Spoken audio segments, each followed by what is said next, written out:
Figure de la littérature mondiale, Javier Cercas enseigne la littérature à l'université de Gérone en Espagne. Dans son dernier livre, Le Monarque des Ombres, qui vient d'être traduit en français chez Actes Sud, il se confronte au passé franquiste de sa famille à travers un oncle de sa mère, mort à 19 ans lors de la terrible bataille de l'Èbre, l'une des plus sanglantes de cette guerre civile qui s'est déroulée il y a tout juste 80 ans. Bonsoir Javier Cercas. Bonsoir. Merci d'être avec nous sur TV5 Monde. Merci. Alors votre grand-oncle, l'oncle de votre mère, s'appelait Manuel Ménez.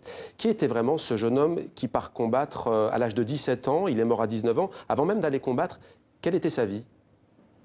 Il était un jeune homme très normal, c'est-à-dire un jeune homme qui était, bon, pas normal, c'est-à-dire, on parle de la partie plus pauvre de l'Espagne, c'était un homme qui était d'une famille de jeunes très humildes ou modeste.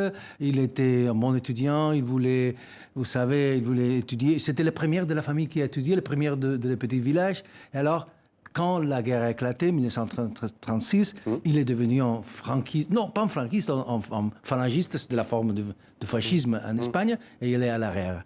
Et il est mort 2 ans après, à la plus grande bataille de l'histoire de l'Espagne. Et cette figure toujours a hanté ma vie, parce que ma mère, qui peut-être c'est le protagoniste secrète de ce livre, me parlait tout le temps de lui. C'est-à-dire, pour elle, était évidemment un héros. Il était son oncle, mais presque son frère, parce qu'ils avaient été ensemble.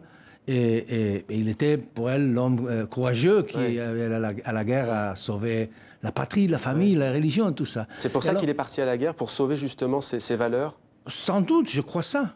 Oui, sans doute. Et on oublie une chose très importante. Cet enfant c'était un enfant, 17 ans, quand il est allé à la guerre. Oui. Oui, un adolescent, un enfant pratiquement. On oublie beaucoup de choses. Pour commencer, on oublie que ce sont les enfants qui font la guerre. Ça, pour commencer, toutes les guerres. Aujourd'hui aussi. Et aussi, on oublie que le fascisme avait une partie très, très attirante, très fascinante, spécialement pour les jeunes hommes.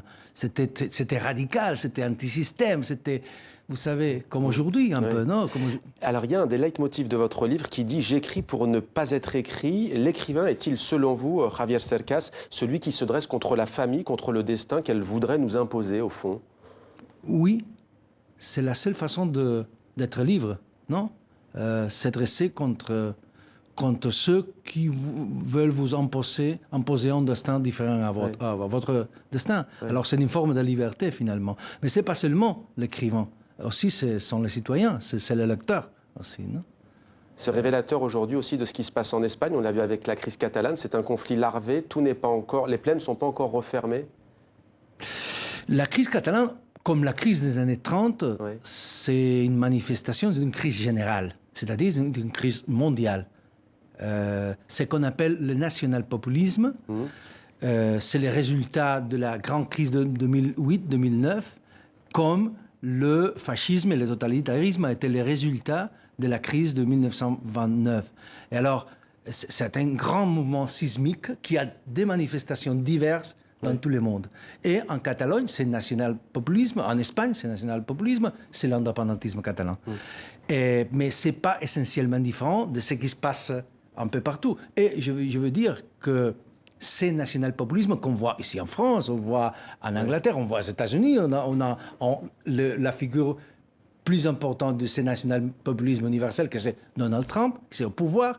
Aux États-Unis, ce national-populisme, c'est pour moi, et pour moi c'est très évident, une masque postmoderne, un peu light pour le moment, de ce qu'aux années 30 était le fascisme et le totalitarisme. Et le problème, et si on lit ces livres, c'est très évident, c'est qu'aujourd'hui, on est en train de répéter beaucoup des erreurs qu'on a faites aux années 30. Dans le passé. Qu'est-ce qui vous a définitivement décidé de remuer ce passé? Vous le disiez, votre mère vous a beaucoup parlé de son oncle, de grand-oncle, parce que vous-même, vous le dites, ça vous faisait rougir de honte, le simple fait d'entendre son nom. Qu'est-ce qui vous a incité justement à écrire à la première personne ce livre? C'était le moment de le faire. C'est-à-dire, ça c'est le premier roman que j'ai écrit dans ma vie. J'ai écrit beaucoup de romans, mais c'était le premier. Et c'était très difficile. Pour commencer, parce que c'était une histoire très personnelle, très, très particulière. C'est ma famille. Et c'est très difficile d'écrire sur ça. Je devais chercher, je devais trouver qu'est-ce qu'il y avait d'universel dans cette histoire. Parce que la littérature, c'est ça qui transforme le particulier en universel. Qu'est-ce qu'il y avait dans Manuel Mena, que c'est de tout le monde. C'est partir de l'intime pour raconter la grande histoire. Exact, pour commencer. Et après, il y a une autre difficulté énorme, que c'est qu'est-ce qu'on fait avec notre héritage? C'est-à-dire, nous tous, tout le monde a un bon héritage et un mauvais héritage. Et on sait très bien que faire avec le bon héritage. Mais qu'est-ce qu'on fait avec le mauvais héritage? Ces jeunes garçons représentent le pire héritage de ma famille, mais de mon pays. Et pourtant, vous dites, je ne suis pas meilleur que lui. Pourquoi? Bon, à la fin, j'ai découvert que des bonnes personnes, et je crois qu'il était une bonne personne, peuvent faire des choses mauvaises. C'est-à-dire, politiquement, il s'est complètement trompé. Il a été avec un coup d'État contre la République espagnole. Mais vous dites qu'il s'est battu pour des idées néanmoins. Il croyait à ces idées. Je ne juge pas ça. Je veux comprendre ça. Ça c'est terrible d'accepter aujourd'hui, comme avant, qu'il y a des bonnes personnes qui peuvent faire des erreurs terribles.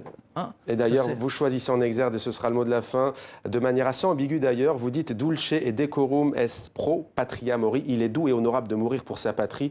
Il y a un côté un peu ironique, c'est une citation latine d'Horace. Merci beaucoup d'avoir été avec nous sur Téléphone. Merci beaucoup.